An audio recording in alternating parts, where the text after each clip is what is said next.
The Black Dahlia case file is gone. Let's be clear about that from the start. The original primary murder book kept by the Los Angeles Police Department for the 1947 murder of Elizabeth Short doesn't exist anymore. It's not in an archive. It's not locked in a special vault for high-profile cases. It's just gone. And for a case this famous, a case that has haunted Los Angeles for generations, that's a strange thing. It's more than strange. It feels deliberate. The official line is usually a shrug. It was a long time ago. Records get lost, things get moved. A big reorganization happened in the 1960s. A lot of old files were consolidated or destroyed to save space. It was just bureaucratic house cleaning, an accident, a casualty of time, and messy paperwork. But that explanation feels thin. It feels too easy for a case that was never easy. This wasn't a forgotten burglary report. This was the Black Dahlia, the most sensational murder in the city's history. You don't just misplace the file for that. So you have to ask the real question. Was it lost or was it removed? Was it an accident or was it sabotage? To understand why someone would want that file to disappear, you have to understand the Los Angeles of 1947. It wasn't the clean, sprawling city we see in movies. It was a city coming down from the high of World War II. It was full of soldiers who hadn't figured out what to do next, young women who had come to chase Hollywood dreams, and a police department that was, to put it mildly, a mess. The lapdog out of that era was notoriously corrupt. Cops took payoffs. Detectives ran side hustles. Justice was often for sale, and secrets were a form of currency. It was a city of bright lights and very dark shadows. Into this world walked Elizabeth Short. She was a 22-year-old woman from Massachusetts, an aspiring actress, though she never got very far. She drifted. She worked odd jobs. She dated a lot of men. She was pretty, with dark hair and a sad story. On January 15th, 1947, her body was found in a vacant lot in the Leimert Park neighborhood. It was a horrifying sight. She had been cut in half with surgical precision. Her body was drained of blood. Her face was carved into a grotesque smile. The killer had posed her. It was a message. The investigation was massive. It was an all-hands-on-deck situation for the lab. The newspapers went wild, nicknaming her the Black Dahlia. The whole country was talking about it. The police interviewed hundreds, maybe thousands of people. They chased down every lead, every rumor, every crackpot theory, and they wrote it all down.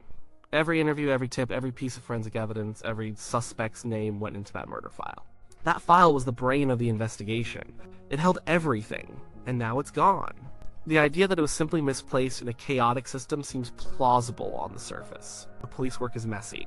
The Dahlia investigation was especially so. It generated a mountain of paper. There were over 60 confessions, all of them false. The sheer volume of useless information could have easily buried the important stuff.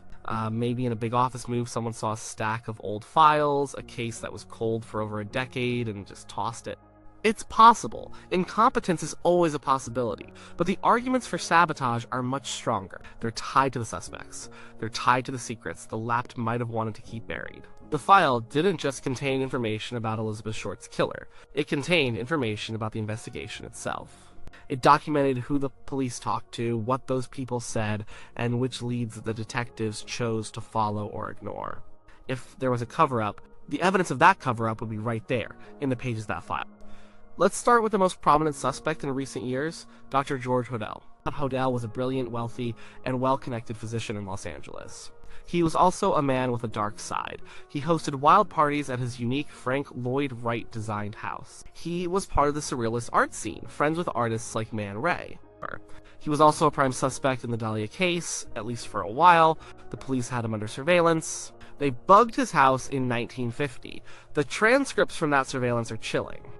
At one point, Hodel is heard saying, "Supposin' I did kill the Black Dahlia. They couldn't prove it now.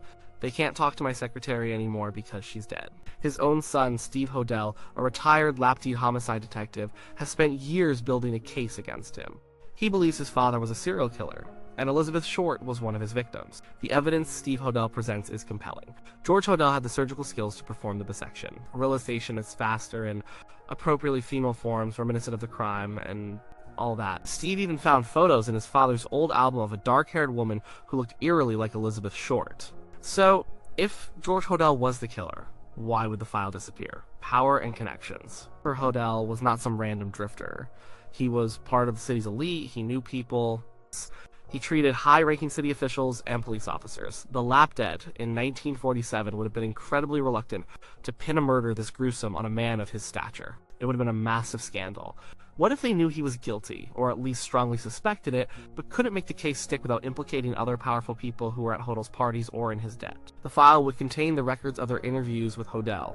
It would detail their surveillance. It might contain notes from detectives expressing their suspicions. It might link Hodel to other people the lapdad didn't want to touch. Getting rid of that file would be a way to clean the slate. It would protect Hodel, but more importantly, it would protect the department and the city's elite from a scandal that could bring everything crashing down. A missing file is a clean break. No awkward questions, no old evidence to be re-examined by a new generation of more honest cops. Just a shrug and we lost it.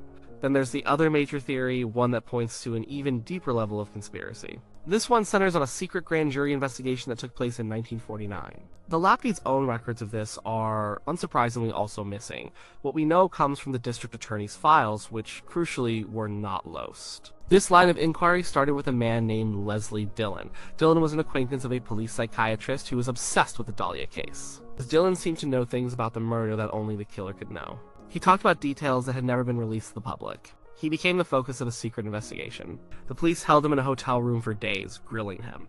But the theory wasn't that Dillon was the killer. The theory was that he was a pawn, an accomplice, and he was terrified of a much more powerful man, Mark Hansen.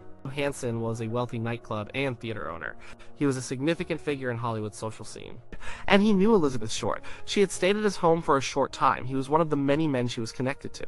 The theory that the grand jury was exploring was that Hansen was either the killer or was directly involved, and that Dillon was his accomplice. This was a huge deal. Mark Hansen was connected, he had money and influence. He was not someone the lapdad wanted to tangle with. According to the records that do survive, the investigation into Dillon and Hansen was getting hot. The grand jury was convened. Top detectives were convinced they were on the right track. And then suddenly, it all just stopped. The investigation was shut down from on high. The detectives were pulled off the case. Leslie Dillon was let go. The whole thing was buried. Why? The most likely reason is that it was getting too close to something powerful people wanted. Pinning the murder on Hansen would have opened a can of worms. It would have exposed the dark underbelly of Hollywood nightlife, the powerful men who preyed on young women, and potentially the police corruption that allowed them to operate. So, the investigation was killed. And if you want to make sure a dead investigation stays dead, you get rid of the records. The Lapid's primary file on the Black Dahlia would have contained all the work they did on the Dillon Hansen angle. It would have had the interview transcripts, the detectives' notes, the evidence they were gathering. Leaving that file sitting in a records room would be a time bomb. A new police chief, a curious reporter, an ambitious district attorney, anyone could stumble upon it and reopen the whole thing. The safest move was to make it disappear. The Lost file wasn't just about protecting a single killer. It was about protecting a whole system of corruption. This leads to the broader, more general possibility the file was destroyed to hide police incompetence or direct involvement. The Black Dahlia investigation was a circus from day one. The press was running wild, publishing rumors and interfering with the case. The police were under immense pressure to get a result. They fumbled key pieces of evidence. The crime scene was trampled by reporters and onlookers before it was properly secured. They chased countless dead-end leads while possibly ignoring the right ones. The file would be a record of that failure. It would show in black and white every mistake the detectives made. For an organization as prideful and image-conscious as the Lapdad, that file could be seen as a monument to their biggest embarrassment. Destroying it would be a way to rewrite history, to let the legend of the case overshadow the reality of a botched investigation. But what if it was worse than incompetence? What if the killer was a cop, or someone with direct ties to the police department? It's a theory that has always lingered in the background. The surgical precision of the bisection has led some to speculate the killer had medical training, but it could also suggest training as a butcher or perhaps experience in an army medical unit. But the key is the posing of the body, the clean crime scene, the lack of evidence. The killer was careful. He knew what he was doing. He knew how to avoid leaving clues. This suggests a certain familiarity with police procedures. If a cop was the killer, the entire investigation would have been a sham from the start. It would have been an exercise in misdirection designed to lead everyone away from the truth. The file itself would have been a work of fiction, carefully curated to point in the wrong directions. But even a fictional file is dangerous. It contains names, it contains witness statements. A sharp eye, years later, might see a pattern, a name that was ignored, a lead that was deliberately dropped. The only way to be absolutely sure the truth never came out would be to destroy the primary source. To burn the map. Think about what it would take to remove a file like that. It's not something a clerk does on a whim. Someone with authority would have to make that decision. Someone would have had to walk into the records room, find that specific file among thousands of others, and walk out with it. Or they would have had to give an order for its destruction during an archival purge, making sure it was on the list of files to be incinerated. This wasn't a passive loss, it was an active removal. The files that survived tell their own story. The district attorney's files are still around. The FBI's files on the case, though limited, still exist. It was the Lapid's file, the core homicide book with the raw, day-to-day detective work, that vanished. That's specific, it's targeted. It's like a thief stealing only the diamond and leaving the rest of the jewelry. Whoever took the file knew exactly what they wanted. They wanted the heart of the investigation. So, when you look at the possibilities, the idea of an accidental loss just doesn't hold up to scrutiny. The case was too big. The file was too important. The forces at play in 1940s, Los Angeles were too corrupt. The suspects were too powerful. There were too many secrets to protect. The disappearance of the Black Dahlia case file feels less like an act of forgetfulness and more like a final act of censorship. Someone didn't want the story told. Maybe it was a dirty cop protecting one of his own. Maybe it was a high-ranking official protecting a powerful friend like George Hodel or Mark Hansen. Maybe it was the institution of the Lapd itself, trying to bury its greatest failure and hide a truth so ugly it could have torn the city apart. The file was the one thing that held the unvarnished truth. It contained the real story, not the Hollywood legends. It had the names, the dates, the ugly details, the mistakes, and the secrets. And its absence speaks volumes. It tells a story of a cover-up. The empty space on that shelf in the police archive is a piece of evidence in itself. It's a silent confession. It tells us that someone, long ago, decided that the truth of who killed Elizabeth Short was too dangerous to exist. And so they erased it. They took the story and threw it in the fire, leaving us with nothing but ghosts and questions.